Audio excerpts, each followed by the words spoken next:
La politique américaine est une politique de ruse. Et ce n'est pas pour rien qu'on a nommé le fameux ministre des Affaires étrangères, le secrétaire aux Affaires étrangères américain Henry Kissinger, le renard. Et ce que les Américains ont fait avec l'Iran juste avant l'opération du 7 octobre 2023 est un clair exemple. C'était vraiment un piège que je vais expliquer. Mais avant tout, au début, dans la guerre de 1973, le fameux Kissinger a fait un deal un compromis avec le président égyptien Sadat. Il lui a promis de retirer les troupes israéliennes du canal de Suez et en contrepartie, il cessera les relations avec l'Union soviétique. C'était le grand compromis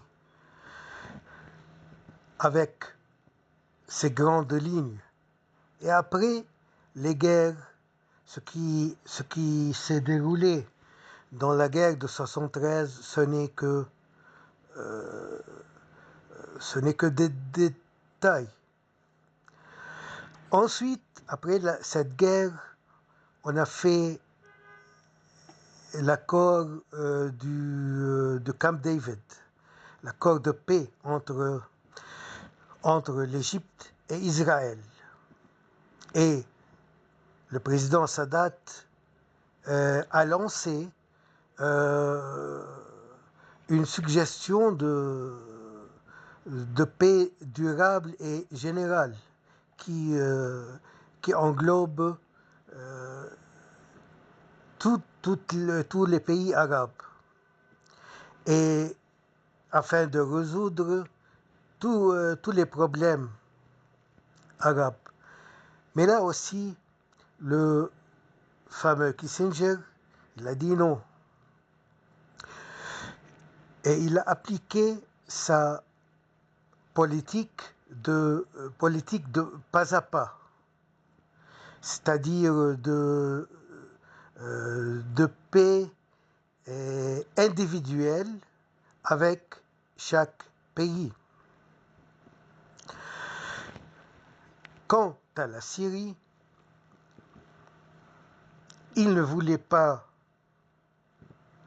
rendre le Golan à la Syrie, et en contrepartie, il a demandé aux Syriens de prendre les territoires libanais en contrepartie.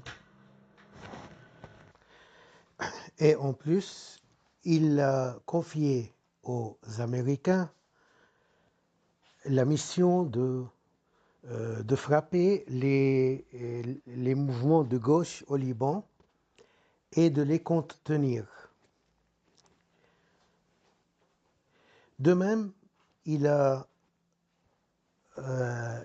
joué avec les éléments déclencheurs pour la guerre civile au Liban en 1976, à l'arrière-plan du sommet qu'on appelle le sommet de Riyad-Caire,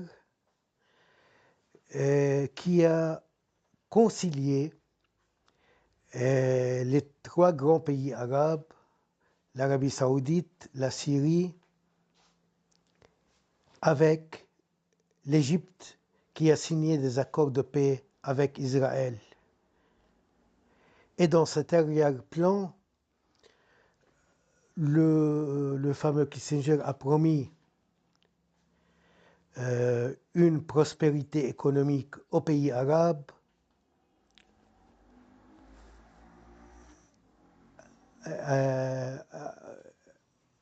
au gré de la situation au Liban qui était considérée comme la Suisse de l'Orient.